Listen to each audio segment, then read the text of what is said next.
in speaking against the attempt by UPND to, silence dissent. There are many examples of the attempts by UPND government to actually shut the mouth or the voice of the opposition. PF, being the largest political party in opposition, has been a victim. So all I can say is that for us, we are determined to make sure that even with the loss of our president, we'll be able to emerge stronger and be of service to the nation by speaking out without fear on behalf of the poor, on behalf of the voiceless, without giving premium to things that really don't matter. Awesome. Now, Hon Raphael, I'm following you closely, and obviously a lot of people are, with the fact that... I hope that's a slip of the tongue. I'm not wrong, but yeah. Nonetheless, yeah. Mr. Chavinga, I'll call you that. I'm not Chavinga. Rather, Raphael Nakachinda, rather. All right. Yeah. You see now, I was thinking of whatever that you're telling me. I'm thinking, okay, so we are selling a wrong brand here, or what? What exactly are we doing? Nonetheless, I apologize, Mr. Nakachinda. I want us to drift away from the fact that we've spoken so much about what seems to be derailing what the whole agenda of what the people out there expecting to hear. This, we can't run away from the fact that it is in the public domain, owing to the fact that there has been a lot of words, a lot of audios, a lot of call-outs that have come out. But I want to come to what people should believe in. We recently saw one of the youth chairpersons, in particular the Socialist Party, saying we will form an opposition that is going to stand in the road of the UPND come 2026. Are you for the idea that come 2026, the only way, and this question is coming from the fact that you've mentioned it about 3 times, that the PF is the biggest opposition currently and providing a biggest share when it comes to the alliance. Are you for the idea that come 2026, if the PF together with other opposition parties come together, you definitely manage to squeeze out what the UPND are doing currently? Unless you have, I don't know where that may be coming from. The issue of unity, I think the Zambian people have placed a demand on all of us in opposition to work together. And we will make every effort. We may not get 100% unity, but at least we'll get a reasonable form of unity and working together, unity of purpose towards redeeming the people of Zambia from the yokes of the hardships and torment caused by the UPND.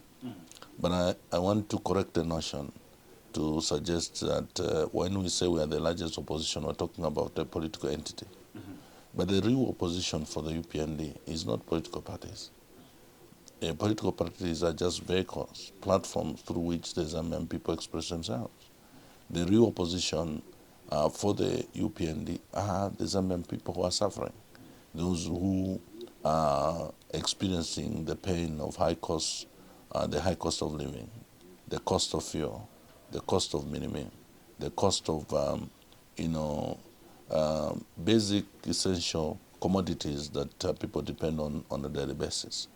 The cost of farming inputs for our farmers, the small-scale farmers, the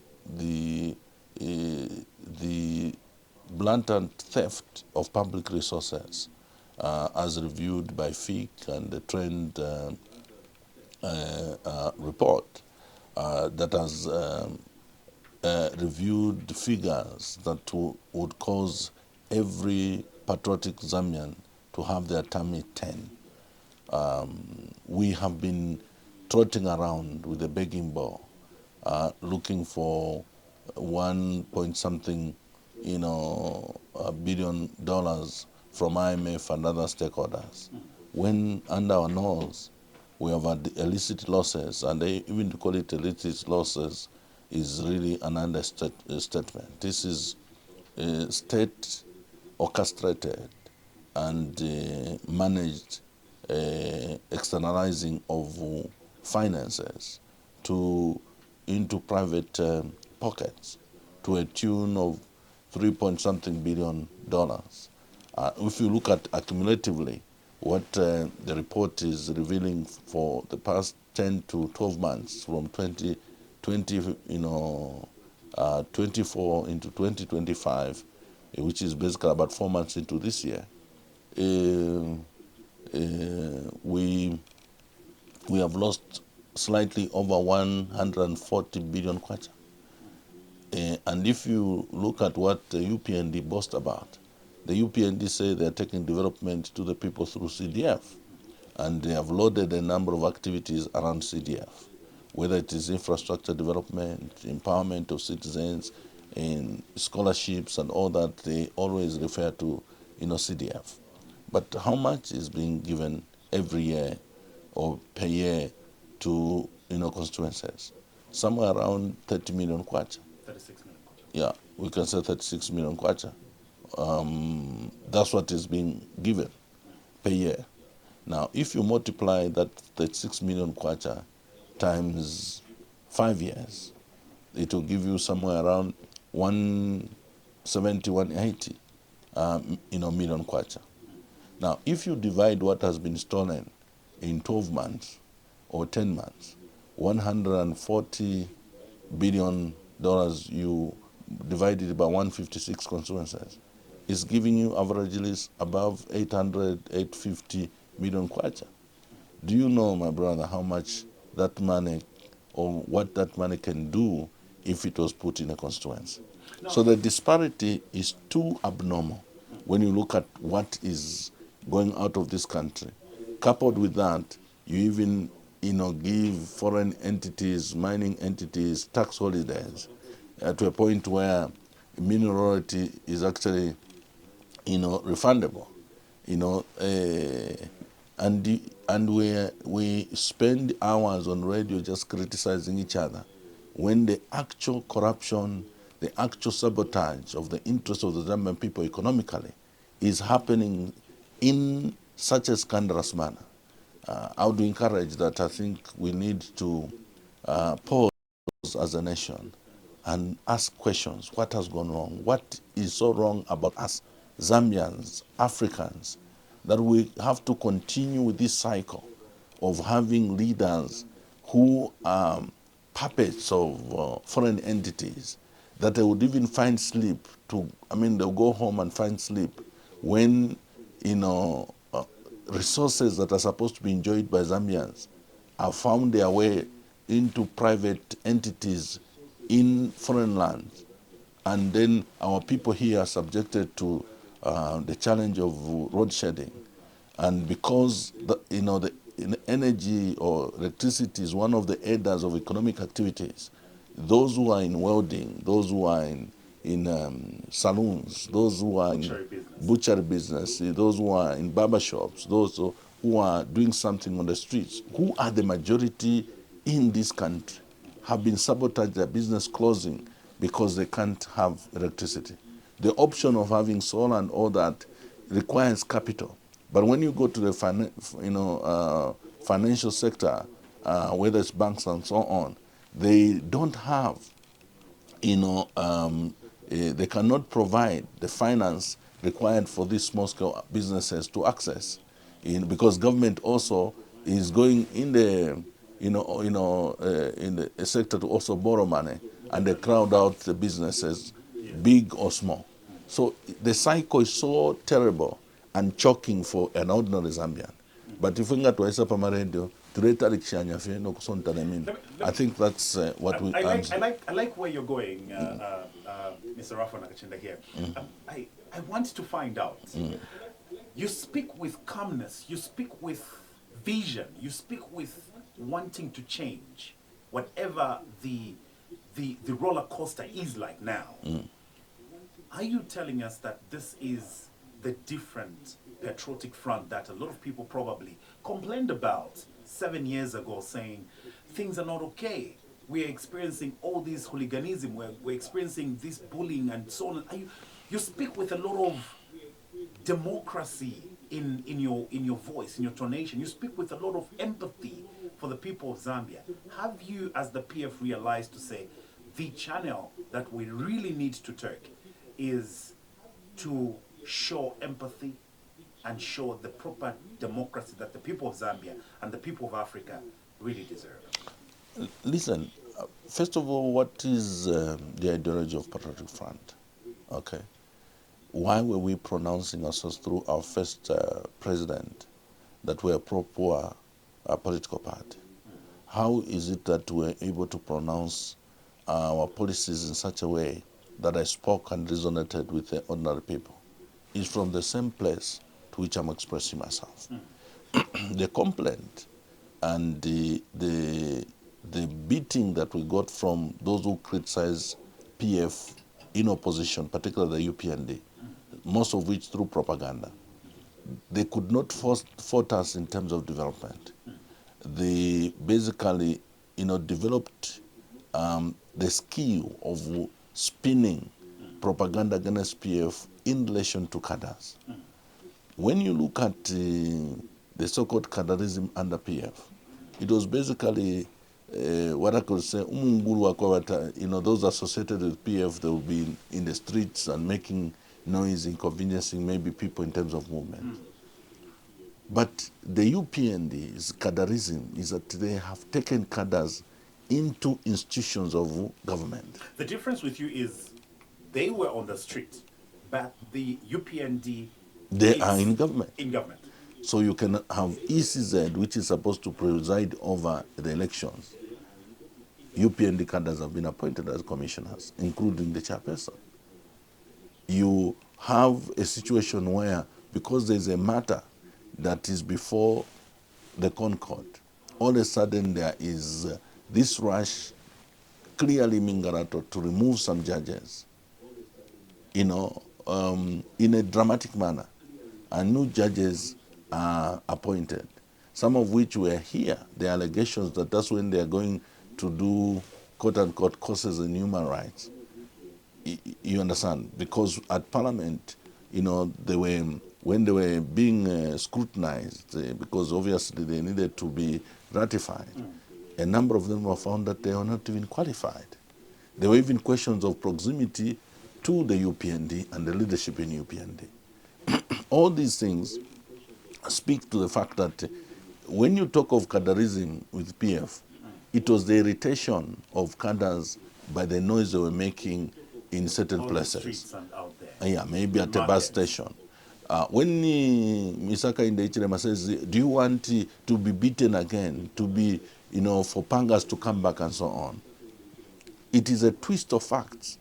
If there is a political party that is violent, I have met UPND cadres who have told me that when we unleash what they call their dogs, you will see, we can beat all of you. They boast about that. That is basically a culture you can find in the so-called Mapatize formula. You can find it in many other formulas they were using whenever there were by-elections. Go to the statistics, go to the reports on the inquiry. Remember that President Edgar Lungu had commissioned for people to go and study what was going on. But with the propaganda, they attempted to paint us black. But time has a way of revealing the truth. Why is it that Edgar Chagalungu, that was perceived to be such a bad leader, has become a darling, loved by ordinary Zambians? It's because they realize we voted out a good leader and brought in a leader that is oppressing us. We thought he was going to fix the economy, but he's fixing us. But we also are honest enough as Patriotic Front. Remember, just after the loss, we commissioned an ad hoc committee led by Honorable Jean Kapata, who is our Vice National chairperson, to undertake what we called a post-mortem. We went to interact with people across the country to be able to tell the party why we lost. And we were very categorical that on all fronts you were good. The only challenge we saw and were uncomfortable with was the behavior of your cadres. And that we have been able to cure. Hence, our discourse is not just an act. We are not in a theater where we are acting for convenience. What I'm telling you is coming from a place of conviction. We need to do better as a country. We need to prioritize the interests of the Zambian people, even in our political discourse.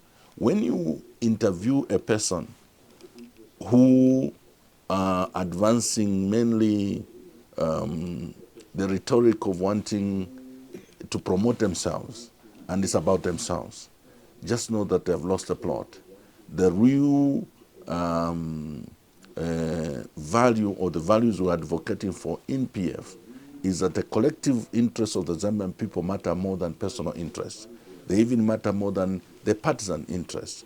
And that's how come promoting unity among opposition can only work if all of us suspend personal and political, interests and look at the bigger picture, which is basically the interest of the nation. Awesome. Now, let me take you to South Africa. Recently, you were in South Africa, and you of all the people, firsthand, really saw the pain, the grief, and the anguish that the former First family is going through. I want you to speak to the legacy of former Republican President Edgar Chagwa Lungu. How do you think it's going to be upheld, and how do you think the Zambians will live to remember the former Republican president with what you saw in South Africa and what you're witnessing in Zambia, and owing to the fact that you sent a team to go and have a conversation with individuals out there on what best they can, what best you can change as far as your party? First of all, President Lungu was a leader that had a thick skin.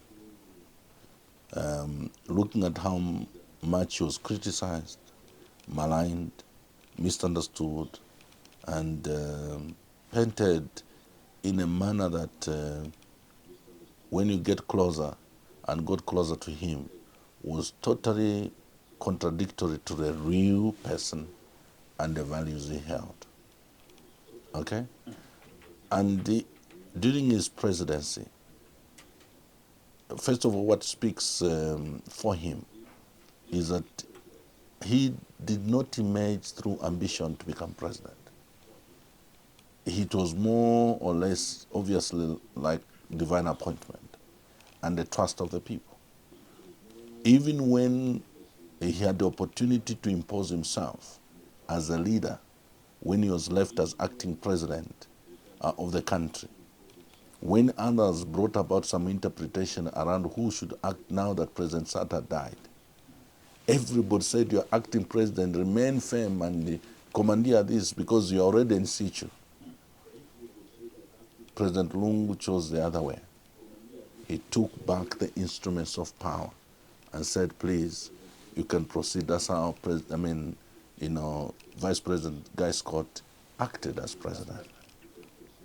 When there was a jostling for power within PF, those who were closer to the process will tell you, he said, "If I'm destined to be president, it will happen, but I will not fight for it. Leadership that you fight for always leads to failure. I have done my best as member of Central Committee, chair for legal, and I've also done my best from the time I was given an opportunity to be Secretary General. If what I brought to the table was of value and people appreciated, then we will be able to say, this is the leader we need." He emerged from that place of humility and self-denial. Those are great virtues expected in a leader. If becoming president or becoming something is a do or die, you will fight for it with everything. It connotes that for you, occupying that office is an achievement. And that is where people's ambition caused them to go off the rail. Because when you become president and it's an achievement by being called Your Excellency, which in my view is cheap, then what? The scriptures say the end of the matter is greater than the beginning thereof. Meaning that if you're given an opportunity to be Secretary General, as I am, it is only when I finish my tour of duty that people can judge whether there was a leader who was given that privilege to serve in that capacity. Not at the beginning. I shouldn't even pride myself that I'm Secretary General, because being Secretary General is not an achievement. It's what you do in that office. And in this case, my little contribution is that we have found ourselves in these difficulties. My little contribution, I hope it will lead to the unity of the party, the unity of the opposition, and also a smooth transition in a democratic, transparent manner to arrive at a leader that will not only serve the opposition and patriotic front, but will serve the country given an opportunity to be in government and serve diligently. Now, President Lungu was also committed to the rule of law.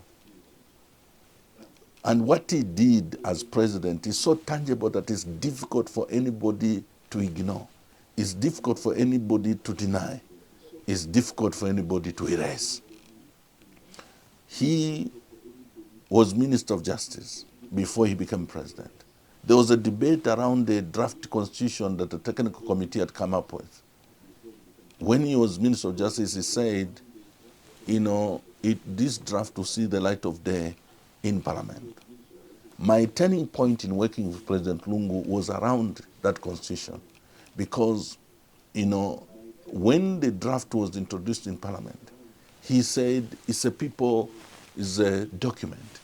We will not produce a white paper, which was the tradition, with other regimes and other presidents, that people speak, there will be a commission who go around and so on. When they come up with a draft, it is then submitted to government, and cabinet comes up with a white paper, meaning they cherry pick what they think they are comfortable to take to Parliament for enactment.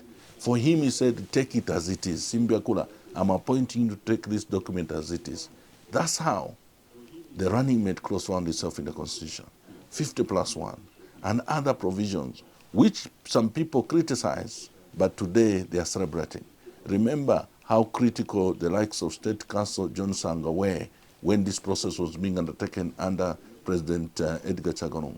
Later on, at least he was honest enough to say, Lungu has shocked everybody, including him, that he was brave enough to sign that document.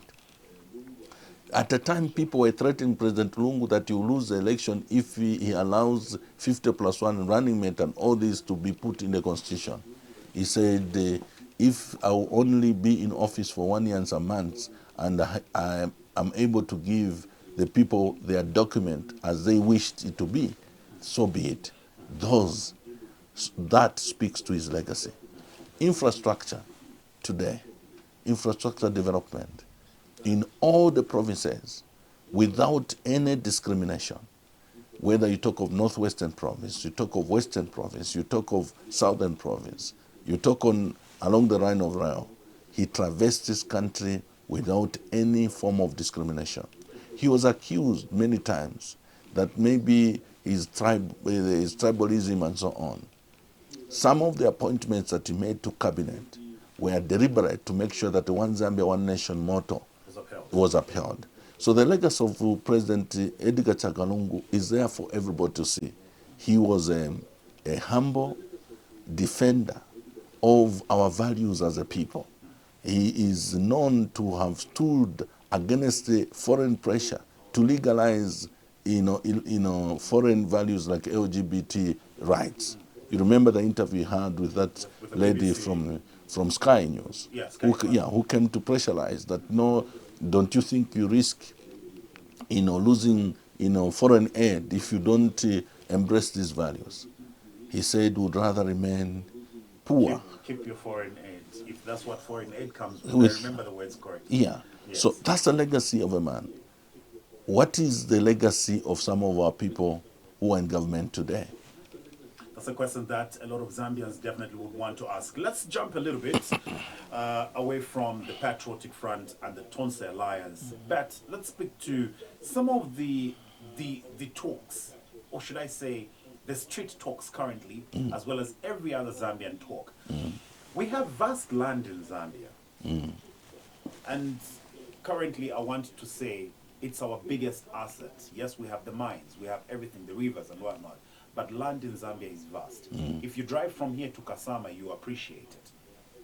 There is a new land and deeds registry amendment that is currently making rounds out there. And a lot of people are talking about this, placing power in the registrar's hands. I want you to speak to what exactly do you make of this bill?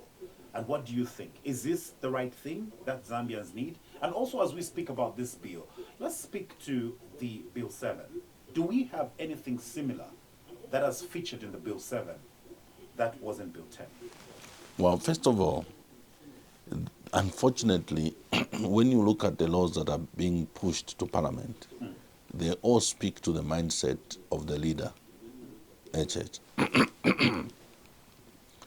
Why would you want to give power to an individual to just wake up and cancel and take land from you? It may without any justification. You take away the process of litigation if there is a dispute. The conscience of the nation is the judiciary. Why? Because if there is any dispute or difference between individuals, we seek recourse through the judiciary. You can't take away that power to make sure that justice prevails when there is a challenge. Even when you have a dispute with the state, you go to the court to resolve that matter. Procedure of the law is taken. This is basically wanting the state, because the backstops of the president, for people to be, harassed, properties gotten without justification. And it could be speaking to the fact that maybe what the people are experiencing in Namwana and in that part of the country, where the grazing land for communities have been grabbed and one person has personalized in those areas for their personal benefit. You understand? They are not satisfied. They want to scale it up at national level, where somebody will then possibly grab properties for themselves using the land bill through the Commission of Lands. Remember, I talked about appointing cadres. You understand? When you look at those who have been appointed, whether it's Attorney General's office, Mr. Kavesha is UPND, even attempted to stand in Shibuyunji. Masho Mchende's Solicitor General was basically, an errand fellow for President HH. You understand? There hasn't even this conscience of saying these people are conflicted, they cannot occupy these offices. So you are guaranteed that the one that is appointed or will be appointed as Commission of Lands will be a UPND cadre, and will be used and influenced or instructed and directed to grab people's properties, especially if they are not sympathizers or supporting the current regime. You can't have that kind of law. You understand? Bill 7, first of all, before we even talk about the content, we know that it's being pushed for purposes of preserving the inevitable, preserving themselves from facing the inevitable, and that's a loss of elections. The so-called pronouncement of delimitation and so on is not done in good faith. There hasn't been even a process of consultation to say, if we are to delimitate, what are the areas to which to balance the country in terms of distribution of resources. There hasn't been any consultation. So the process towards enacting the bill and the timing for trying to enact the Bill 7, all of them are wrong. And everybody, by consensus in the country, have said, let's not even debate the merits and demerits. Defer this bill to immediate after the election, so that we don't have a situation where, through this process, people sneak into the Constitution provisions that will kill, because right now our democracy and democratic space is shrinking and our democracy is being destroyed slowly. Before it is completely destroyed and killed, can we at least allow that we have some kind of a credible process of elections? Then after that, you can debate freely without the pressure of optimism towards the election. The question that the UPND has come up with or reasoned with is the fact that you, as the PF, 10 years ago, delimitated the country. And they're saying it's 10 years past, we need to do this now. And here you are, you're qualifying it simply by saying they have not done the needful simply by having a stakeholder engagement. And they have not really consulted fully in the fact that how are we going to divide the resources or supply these newly delimited constituencies with resources. They are saying we have enough resources to do this. And here you are, as PF saying they could have done better. What is it that they could have done better? If you were to stand there and say, this is what you could have done better, what is it that they can do better? Well, I think it's a motivation around the enactment of Bill 7. When they are trying to anchor on delimitation, but there are other inimical provisions within Bill 7 that should never even be thought about. I don't have the document here, but I can only speak authoritative to the fact that the process to arrive at even that draft itself was not all-inclusive. That's not Mr. Akainde's document or the UPND's document. That's the people's document. That's the supreme law of the land. You definitely need consensus. You need people to speak to their document and dictate what should be in the document. It should not be dictated to by a political party, whether you're under ruling or otherwise. Waste still should not be dictated to by the individual. I also have limitations. I saw a letter by Mr. John Sangwa to the Attorney General restraining the President from commenting around Bill 7 because it's still in court and there are matters yet to be resolved in court. And therefore he can't then be suggesting that that bill has not been withdrawn. It has just been put on ice so that there could be some stakeholder engagement and things like that. And I think in the same vein, I would comment only to the, to a limited point, to a point where I can highlight what is in the public domain, to which all of us spoke and why we are uncomfortable with UPND proceeding with Bill number 7. Yeah. Awesome. It's still your public forum on Sun FM Radio and TV, and well, at this point, I think we can start bringing in some second ears as well as mouths to speak to you, Hon Raphael Nakachinda. Now, 0955-855-953 is the number that you're calling us on. Good morning. Who do we have on the line and where are you calling us from? Good morning, Michi. I'm calling from the Democratic Republic of Congo. Mr. Nakachinda, how are you? Very well, Mr. Biji. What are you doing in Congo? Well, I'm on business here, my cousin. Yes, I hope you bring goods and money from there. Definitely, I'll be able to bring you some dollars. That's just a nice moment. Insha. I'll be very frank. Frankness does not bring any relationship. You are free to criticize President Hakainde, but you don't be personal in your criticism. I'm giving you an issue with. You know that allow the issue against President Hakainde, which I feel in line with you must count yourself like one of the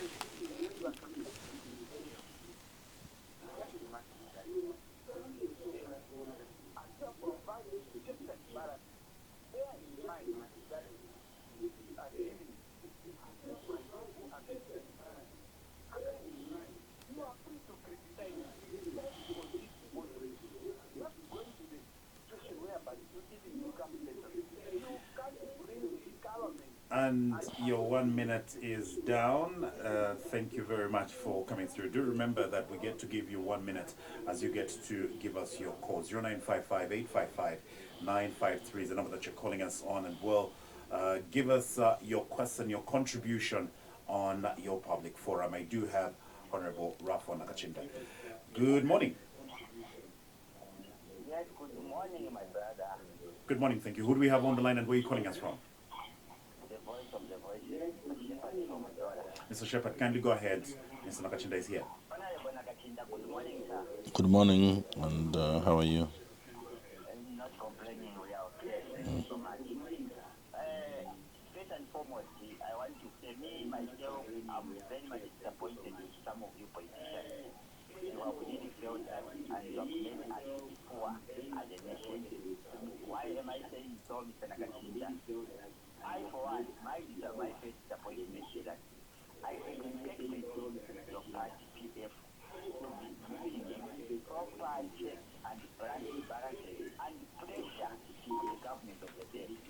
Alas, we have just been seeing vulgar language, internet, things which is not helping a poor Zambian at ground. Now, I have two questions for you. What is making you bad today when you were once in government with your family? And you were given time, but less goods were done to the Zambians. Number two, what plans do you have if you were given chance as PM to revamp the energy sector, especially in Mexico, the last one? And What is your take on the issue of ACL? Because it has now prolonged. thank you very much for coming through. Your time is up. 1 minute is allocated to you. This is public forum. We can squeeze in one more caller, Mr. Nakachinda? Yes. Let's squeeze in one more caller. 0955 855 953. Good morning. Good morning, sir. How are you? Very fine, thank you. My name is Victor. Who do we have on the line? And where are you calling us from?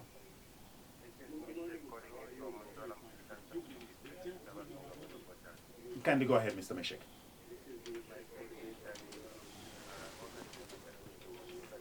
Mfethu washuka mashukanuka.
And your 1 minute is up. Thank you very much for coming through. Mr. Nakachinda, care to respond to those callers that we just had? Mr. Miji, typical of UPND cadres, he wants to dictate how we will provide checks and balances. We run a presidential system in this Republic of Zambia. The buck stops as Mr. Nakachinda.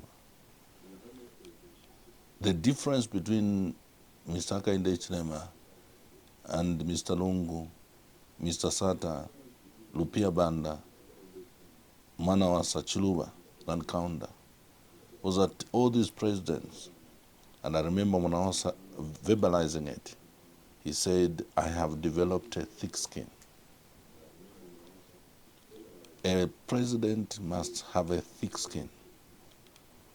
He cannot come into that office as if he is a chief. We are in a democracy. We have within our laws, rights and freedoms that are protected for every citizen. I have the right to speak out for myself, for others who may not have the privilege like I do to be on radio. In a language that I find fit to be able to attract the attention of the UPND government. When I started carrying a binocracy as a symbol of saying we are watching you, the UPND government, for some people it was like a joke, but it was a symbolic political activism to say we don't trust this government because they have not demonstrated, whether through their manifesto or ideology, that they are up to something to benefit the Zambians. Somebody would have asked you if you were to say in the language that fits to attract their attention. Somebody would say, isn't there any other language that you can use perhaps to attract their attention? Is it the choice of words maybe that the previous caller is talking about? No, how can we be in a democracy where the ruling party is choosing words we should use for them to be comfortable? What words, from the time you started interviewing me up to now, what words is derogatory? None. What irritates Misaka in the Ichirema is the truth. Okay? For example, let me go through what I've been arrested for.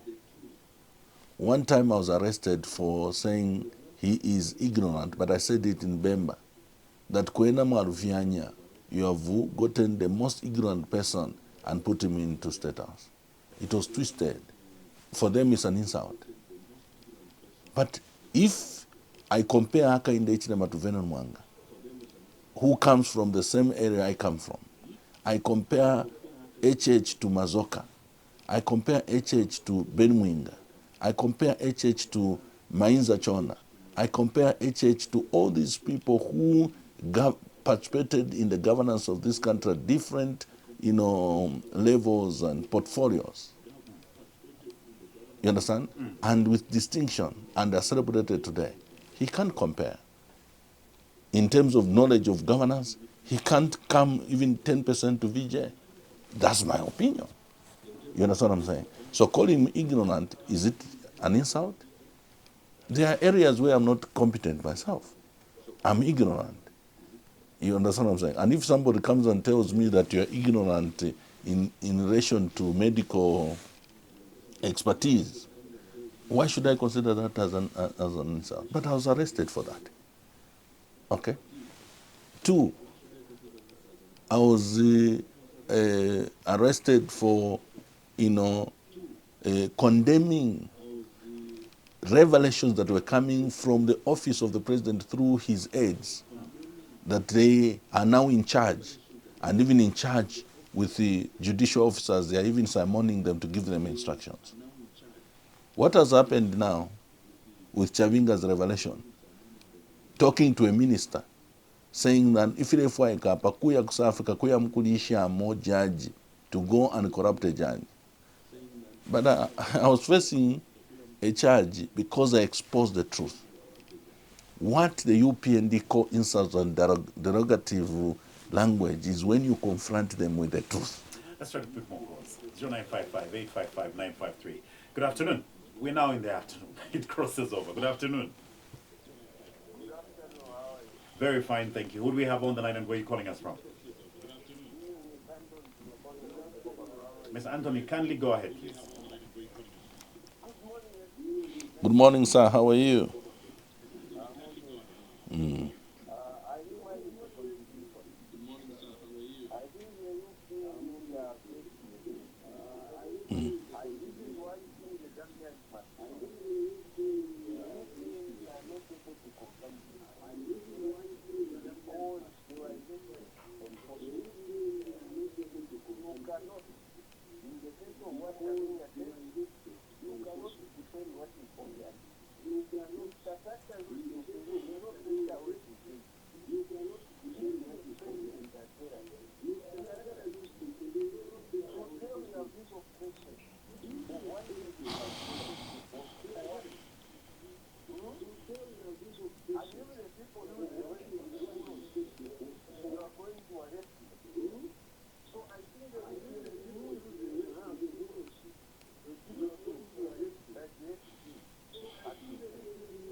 very much for coming through.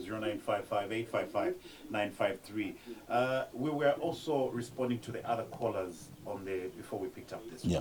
So I was going to say, and maybe even commenting on the last caller, Dr. Chiruba, who personally was one of my mentors politically, used to say, "Umulandu nga wapita pa ujeni, na wewe ni kupita pa ujeni." There's no other way you can deal with, for example, the revelation of Chavinga, save to condemn them with the contempt it deserves. Somebody asked, what are the solutions in the energy sector, particularly electricity? Prioritize Zambians.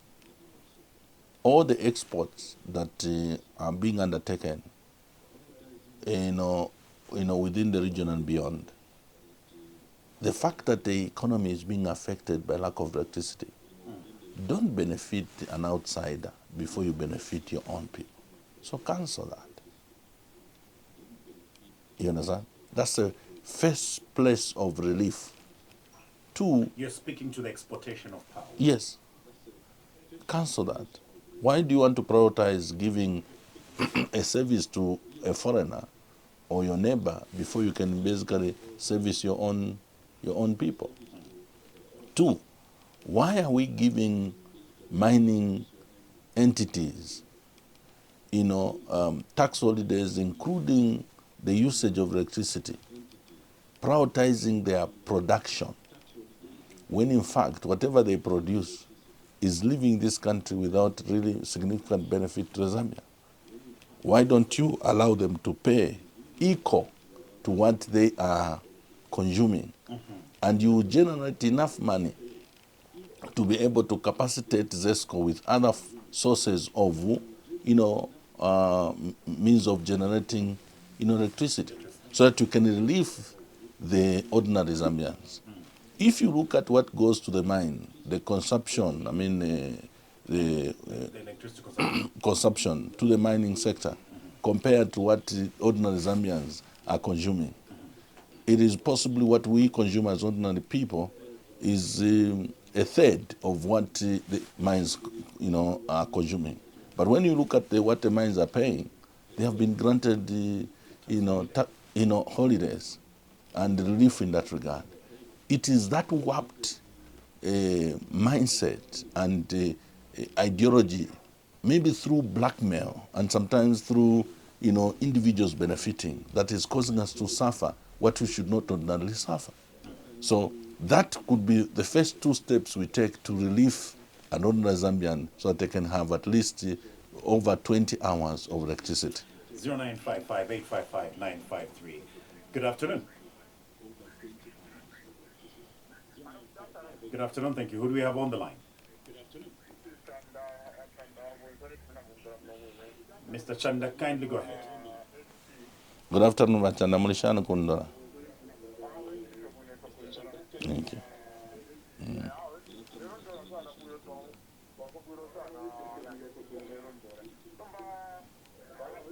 I'm quiet.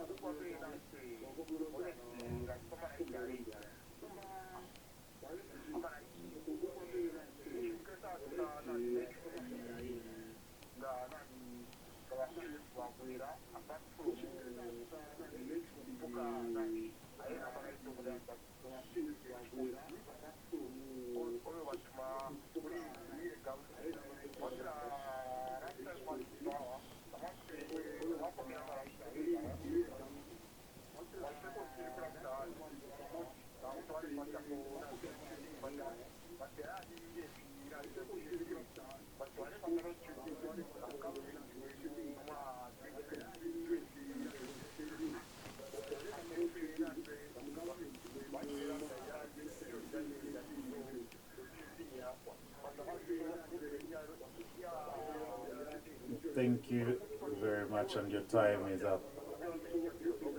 Thank you very much. Yeah, maybe I think it's important that though my response was more on the surface, do you know that the greatest investment in electricity generation, apart from in the 70s under UNIP, the only other investment at Kafue Gorge and other places where PF invested billions of dollars to actually increase from 1,500 megawatts that we're producing to actually slightly over 3,500 or so. An addition of about, is it 2,000? I hope my figures are, the nomenclatures are correct. That increase was basically arising from the fact that the population had, grown, and the demand, obviously, on the grid had increased. The projection was that when that project is concluded, we would have absorbed the deficit and we even have surplus to export. What the current government has done, and remember, Mr. Nakachinda Chirema went to commission that, the completion of that project when the investment was done by PF. He was on the copper belt since about tomorrow copper belt. Yale solar panels valechita commission kusi singa mnaibukisha abambira area project ni balungu ababa Nakachinda Chirema if bachire commission ifingi in terms of a project te yabo iyo basangire twali bomba kale ni bamwenda mwalimwa and tabakwata nechinka chakusumino kutira omunandi ali bomba inende chita commission fyonse balabepa pabwelu valia kukazungula kuya chita commission bridge yabalungu nokulanda ati money ofo twachita invest, you see, and therefore some people have ended up believing that he has done something. There's nothing Mr. Nakachinda Chirema has done and invested in terms of building investing in infrastructure that will aid the production of electricity or otherwise. The only things that he went to commission is either tuma boreholes nama toilet ya kukwacha kukitu ashile bomba up to today. That's not the major things that he has done. But valabepa by commissioning ama projects ya balungu, for example Kafurafuta Dam, valide nombaline, priding themselves. That Kafurafuta Dam, as a continuation of that project, I was Minister for Water Development. We were, investing and making sure that by the time we're getting to the elections in 2021, the works were over 80%, 90% completion. And therefore, Mr. Nakachinda Chirema, all he has done is to go and put his name and signature there. He's not the one who undertook that project. And I can go project by project. So in terms of solutions moving forward, we are going to build from where we left. Just a few things which I think the policy of UPND has prioritized foreigners. Mr.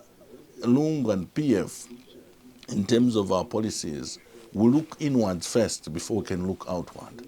That's why even when it came to the mines, Mopani, there was no need to give Mopani away because the investment in Mopani and the mine itself was practically renewed to give it even another lease of life.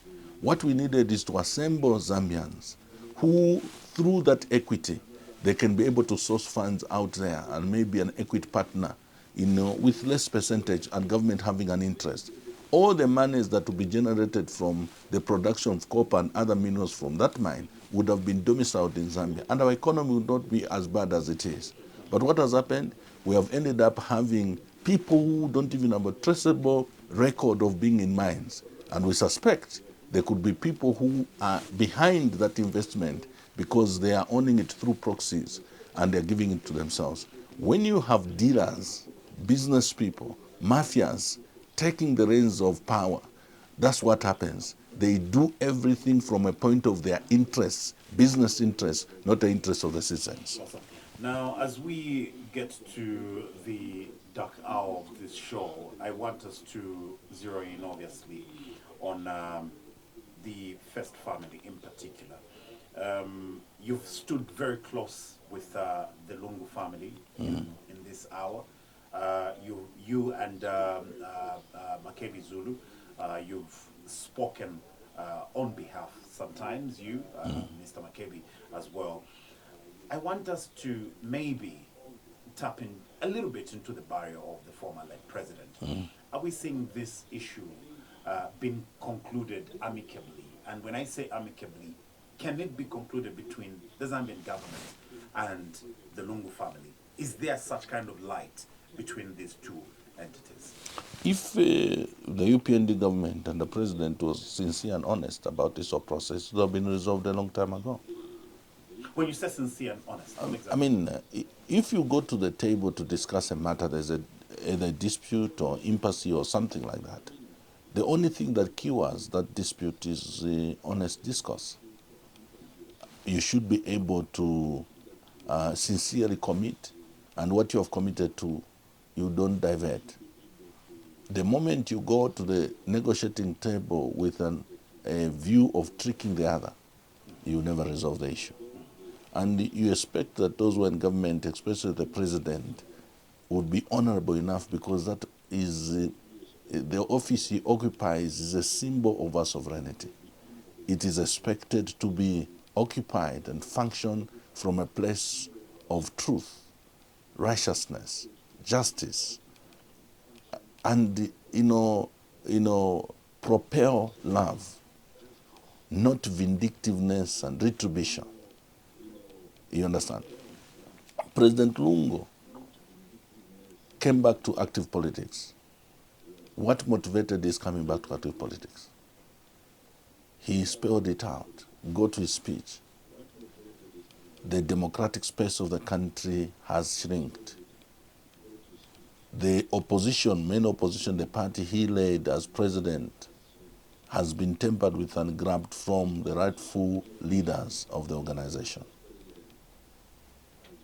The judiciary is being tampered with, which is supposed to be the conscience of this nation, the sacred institution that must guarantee that it checks those in the executive, they don't do things that are unlawful against the citizens, and be able to provide also a check on parliament. Today we have a speaker who would even insult the court in their face and say she will not respect the ruling from the Concord. The executive, how many times have they disobeyed court orders? You understand? There are many issues that he spelled out as a reason for coming, back to active politics. When he came back to active politics, what may not be known in the background, there were emissaries sent by the current president, some of them in form of former presidents, to talk to President Lungu. Consistently, he spelled out, if this man means business to harmonize and hold this country together, let him stop interfering with the opposition. You remember the audios of Levin Goma and Mr. Kafumba, and all those which demonstrated that they are determined to abuse in offices like that of Registrar of Society. That's how come they kicked out that woman, so that then they can be able to silence, if not to destroy the opposition political parties. Other former presidents came, he was consistent. The church here in Zambia pronounced that they want to find a way to bring reconciliation between, President Edgar Chagalungu and HH. I remember sitting in a meeting where he dictated a letter to the church. I am willing to reconcile.